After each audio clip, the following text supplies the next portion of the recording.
ગુજરાતની અંદર આદિવાસી વિસ્તારની રાજનીતિ ખૂબ જ મહત્વની માનવામાં આવે છે અને હવે આ જ આદિવાસી વિસ્તારમાં ભાજપ સામે એક આદિવાસી ધારાસભ્યએ મોરચો માંડ્યો હોય એવું લાગી રહ્યું છે. હું કોની વાત કરી રહ્યો છું હવે તો તમે સમજી જ ગયા હશો. ચેતર વસાવા જે આદિવાસી વિસ્તારમાંથી આવે છે અને પોતાની પાર્ટીને મજબૂત કરવા માટે તેઓ હવે આદિવાસી વિસ્તારમાં સભાઓ કરી રહ્યા છે અને એમાં સૌથી વધુ છેલ્લા કેટલાક દિવસોમાં વલસાડની અંદર ચેતર વસાવા સભાઓ કરી રહ્યા છે, જે વલસાડ એ મજબૂત આદિવાસી નેતા ધવલ પટેલનો ગઢ માનવામાં આવે છે. તો શું ચેતર વસાવા ધવલ પટેલના ગઢમાં ગાબડું પાડવા માંગે છે?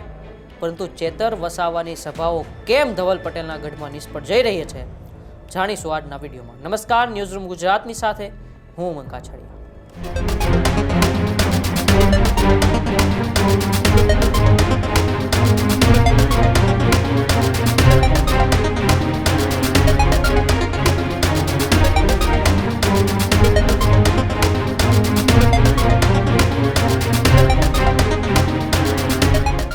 વલસાડ કે જ્યાં કુદરતી સૌંદર્ય વચ્ચે વસતા આદિવાસીઓમાંથી અમુક મજબૂત નેતાઓ ભૂતકાળની અંદર પણ બહાર આવ્યા છે, તો હવે ધવલ પટેલ જેવો વલસાડના સાંસદ સભ્ય છે અને વર્ષોથી તેઓ આ વિસ્તારનું પ્રતિનિધિત્વ કરતા આવ્યા છે, ત્યારે હવે તેના વિસ્તારમાં ચેતર વસાવા મેદાને આવ્યા છે અને વલસાડમાં તેઓ પોતાનું અને પોતાની પાર્ટીનું પ્રભુત્વ વધારવા માટે તેઓ જોર કરી રહ્યા છે અને છેલ્લા 15 દિવસથી તેઓ વલસાડમાં સભાઓ કરી રહ્યા છે. અનેક સભાઓ ચેતર વસાવાએ છેલ્લા 15 દિવસમાં વલસાડના અનેક તાલુકાઓમાં કે અનેક ગામડાઓમાં કરી ચૂક્યા છે, પરંતુ એ સભાઓ એકદમ સદંતર નિષ્ફળ જઈ રહી હોય એવા વિડીયો અત્યારે સામે આવી રહ્યા છે અને ચેતર વસાવાના વલસાડની જનતા ક્યારેય સ્વીકારશે નહીં તેવું પણ ત્યાંના સાંસદ ધવલ પટેલ કહી રહ્યા છે. ત્યારે થોડા સમય પહેલા અમારા સંવાદદાતાએ ધવલ પટેલ સાથે વાત કરી હતી, ત્યારે ધવલ પટેલે શું કહ્યું હતું, આવો પહેલા આપણે એ સાંભળીએ. વલસાડથી સાંસદ ધવલ પટેલ જોડાયા છે. ધવલભાઈ, સ્વાગત છે ન્યૂઝરૂમ પર આપનું. જી ધન્યવાદ. ધવલભાઈ, જે રીતે આપના એ વિસ્તારની અંદર સતત આમ આદમી પાર્ટી એ સભાઓ કરી રહી છે અને કેટલાય એવા લોકોને કોંગ્રેસ અને ભાજપમાંથી આપમાં જોડવાના પ્રયાસ રહેશે તે કરી રહી છે. આવતીકાલે પણ એક ચૈતર વસાવાની સભા હતી આપના વિસ્તારમાં. જી, અમારા વિસ્તાર વલસાડની અંદર એમણે રાત્રિ સભાનું આયોજન કર્યું હતું અને એના એક દિવસ પહેલા નવસારી દેગામમાં પણ સભાનું આયોજન કર્યું હતું અને ત્યાં એવા પ્રોપોગન્ડા અને બણગા ફૂક્યા હતા કે 20,000 થી 25,000 જનમેદની ભેગી થશે, મોટા ગ્રાઉન્ડો બુક કર્યા હતા, પણ માંડ ત્યાં 150 થી 200 લોકો જ વલસાડમાં આવી અને પરમ દિવસે દેગામ ચીખલીની અંદર બધી ખુરશીઓ ખાલી રહી અને એનાથી એકદમ નાસીપાસ ટુકડે એમના ધારાસભ્ય ચેતર વસાવા થઈ ગયા છે. એટલે ગમે તેમ મારા માટે પણ વ્યક્તિગત ટિપ્પણીઓ કરી રહી છે, પણ એ બતાવે છે જે આ લોકોએ જાકારો નવસારી અને વલસાડમાં આપ્યો બતાવે છે કે આજની જનતા જે ભોળા આદિવાસીઓને ભરમાવવાની કોશિશ આ લોકો કરી રહ્યા છે એમાં જરાક પણ આવતા નથી. અને જે રીતના બિહારની અંદર આમ આદમી પાર્ટીની દરેક સીટો પર ડિપોઝિટ ડોલ થઈ ગઈ, સાથે દિલ્હીમાં પણ આમ આદમી પાર્ટીને જાકાર આપ્યો, એ જ રીતે ગુજરાતમાં પણ પૂરી રીતે આમ આદમી પાર્ટી કે કોંગ્રેસો એને ફગાઈ દેશે. અને આ લોકોની વાતમાં ખાસ કરીને મારા વિસ્તાર લોકસભા વિસ્તારના લોકો કોઈ પણ નથી આવવાના કે ગુજરાતના લોકો પણ નથી આવવાના. ધવલભાઈ, એક છેલ્લે મારે વાત સમજવી છે કે આમ આદમી પાર્ટીના કેટલાય નેતાઓ એ બાજુના એવું કહેતા હોય છે કે અમે ભાજપના 500 થી 1000 લોકોને આમ આદમી પાર્ટીમાં જોડ્યા છે. એની વાતને લઈને તમે કેવી રીતે જુઓ છો? સદંતર ખોટી વાતો. એને સભાની અંદર 500 થી 1000 માણસ નથી આવ્યો તો 500 થી 1000 માણસ ક્યાંથી જોડવાના? અમુક ચંદ લોકો એમની જ પાર્ટીનો ઓલરેડી હતા એમને જ પાસે જોડે. જાણો કે કોંગ્રેસના પૂર્વ ધારાસભ્ય ઈશ્વરભાઈને જોડ્યા તો 2022ની ચૂંટણીમાં જ એમના પાર્ટીમાં જોડાઈ ગયા તો પાછા જોડીને મીડિયા કવરેજ લેવા માટે એ લોકો એમના જ માણસો પાછા જોડવાના ગતકડા કરે છે. આમ આદમી પાર્ટી કે કોઈ પણ જાતનું વજન અમારા દક્ષિણ ગુજરાત અને ખાસ કરીને વલસાડ ડાંગ લોકસભામાં નથી. અને આગળ પણ જ્યારે પણ ઇલેક્શન આવશે ત્યારે એમની ડિપોઝિટો પૂરી બધી જગ્યા ડૂલ થઈ જશે. હમણાં જે સ્થાનિક નગરપાલિકાના અમારા ઇલેક્શન હતા, સાથે જ અમારા તાલુકા પંચાયત જિલ્લા પંચાયતના બાય ઇલેક્શન હતા, એમાં પણ આમ આદમી પાર્ટીએ એમના ઉમેદવારો આ વિસ્તારમાં ઉભા રાખ્યા હતા. અમારા વલસાડ ડાંગ લોકસભામાં નવસારી, ડાંગ અને વલસાડની અંદર બધામાં ડિપોઝિટ ડોલ હમણાં ફેબ્રુઆરીમાં થઈ ગઈ છે.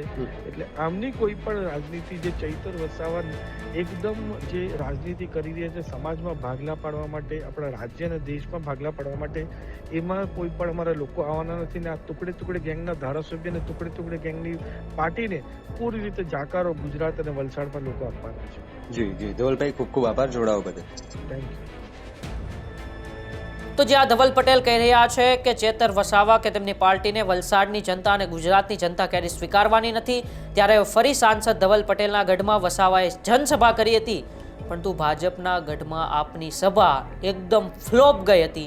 માત્ર 200 લોકો આવ્યાની ચર્ચા અને વિઝ્યુઅલ પણ આપણે જોઈ રહ્યા છીએ ટીવી સ્ક્રીન ઉપર કે ચેતર વસાવાની સભામાં માત્ર 150 થી 200 જ લોકો આવ્યા હતા. ચેતર વસાવા અને તેમની પાર્ટીના નેતાઓ એવું કહી રહ્યા હતા કે 20,000 લોકો આવવાના છે, પરંતુ તેની સામે માત્ર 200 જ લોકો આવ્યા હતા.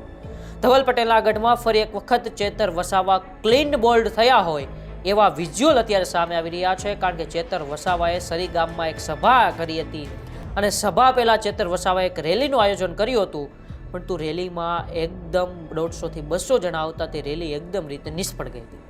ચેતર વસાવાનો દાવો એકદમ પોકળ સાબિત થતો જોવા મળ્યો કે 20 થી 25,000 લોકો મારી સભામાં આવશે, પરંતુ તે એકદમ નિષ્ફળ ગયા, કારણ કે આ પહેલા પણ ચેતર વસાવા 21 નવેમ્બર 22 નવેમ્બરની આસપાસ સભાઓ ત્યાં કરી ચૂક્યા છે. તેના વિઝ્યુઅલ પણ અમે ટીવી સ્ક્રીન ઉપર બતાવીએ છીએ કે ત્યારે પણ એકદમ રીતે ચેતર વસાવાની સભાઓ ફ્લોપ ગઈ હતી. રેલીના મુઠ્ઠીભર કાર્યકરો રેલીમાં જોડાયા ની તસવીરો અત્યારે સામે આવી રહી છે. તો ચેતર વસાવાના શક્તિ પ્રદર્શન ફરી એક વખત વલસાડની અંદર ફિયાસ્કો થયો છે. આ પહેલા પણ સાંસદ પટેલના ગઢમાં સભા ચેતર વસાવા ગજવી ચૂક્યા હતા, પણ તે સભામાં પણ માંડ 250 જેટલા લોકો જ આવ્યા હતા, અને આજે ફરી એક વખત ચેતર વસાવાએ ધવલ પટેલના ગઢમાં સભા ગજવી અને સભામાં માત્ર 200 લોકો આવ્યા હતા. ધવલ પટેલે આરોપો લગાવ્યા છે કે બહારથી એ લોકો આવ્યા હતા. ધવલ પટેલે અમુક વિઝ્યુઅલ પણ દર્શાવ્યા છે, જેમાં દિલ્હી અને રાજસ્થાનની નંબર પ્લેટવાળી ગાડીઓ પણ આપણે જોઈ રહ્યા છો. મહારાષ્ટ્ર અને દમણ દીવથી વસાવાએ લોકોને બોલાવ્યા છે, એવો પણ ધવલ પટેલ અત્યારે ચેતર વસાવા પર આરોપ લગાવી રહ્યા છે.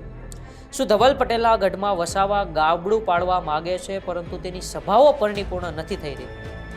ચેતર વસાવાની જે ઈચ્છા છે કે વલસાડની અંદર જે આદિવાસી વિસ્તારો છે, જેમ તેનું ડેડિયાપાડાની અંદર પ્રભુત્વ છે, તેવી રીતે હવે તે વલસાડમાં પણ પોતાનું પ્રભુત્વ જમાવે, પરંતુ ધવલ પટેલના ગઢમાં કરવું ખૂબ અશક્ય અત્યારે લાગી રહ્યું છે. તેવું અમે એ માટે કહી રહ્યા છીએ કે છેલ્લા 15 દિવસથી લગભગ 10 સભાઓ ચેતર વસાવા ધવલ પટેલના ગઢમાં કરી ચૂક્યા છે, પરંતુ 10 સભાઓ માત્ર ને માત્ર નિષ્ફળ ગઈ છે. 200 થી 250 લોકો આ સભામાં આવે છે, અને તે પણ પાર્ટીના જ લોકો હોય છે. અને હવે તો કાલની સભામાં એવું પણ કહી રહ્યું છે કે મહારાષ્ટ્ર અને અન્ય રાજ્યોની ગાડીઓ આ સભામાં જોવા મળી હતી. માત્ર 12થી લોકો બોલાવીને 250 લોકો થાય છે.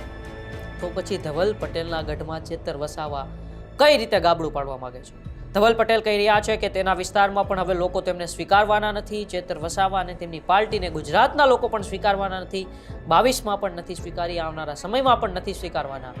તો પછી વલસાડની અંદર અમારી જનતા તેમને ક્યારેય પણ સ્વીકારવાની નથી. ચેતર વસાવાની સભાઓ ભૂતકાળમાં કરી, આજે કરી રહ્યા છે, અને કદાચ ભવિષ્યમાં તેઓ સભાઓ કરશે. આ તમામ સભાઓ ફ્લોપ જવાની છે, કારણ કે વર્ષોથી ધવલ પટેલ આ વિસ્તારનું પ્રતિનિધિત્વ કરતા આવે છે. મજબૂત નેતા છે, લોકોની વચ્ચે રહેતા નેતા છે. આદિવાસીઓની વાત તેઓ સંસદ સભામાં ગુંજવતા નેતા છે. તેથી ધવલ પટેલના ગઢમાં ચેતર વસાવાનું ગાબડું પડે તેવું અત્યારે ખૂબ જ અશક્ય લાગી રહ્યું છે. તમારું આ બાબતે શું માનવું છે? તે ચેતર વસાવા શું ધવલ પટેલના ગઢમાં મજબૂત બનશે, કે પછી ધવલ પટેલનો દબદબો એ આદિવાસી વિસ્તારમાં આમ જ બન્યો રહેશે? અમારા કોમેન્ટ બોક્સમાં અચૂકથી જણાવજો. આવી જ નવી માહિતી સાથે અમે તમારા સુધી આવતા રહીશું. ત્યાં સુધી જોતા રહો ન્યૂઝરૂમ ગુજરાત. નમસ્કાર.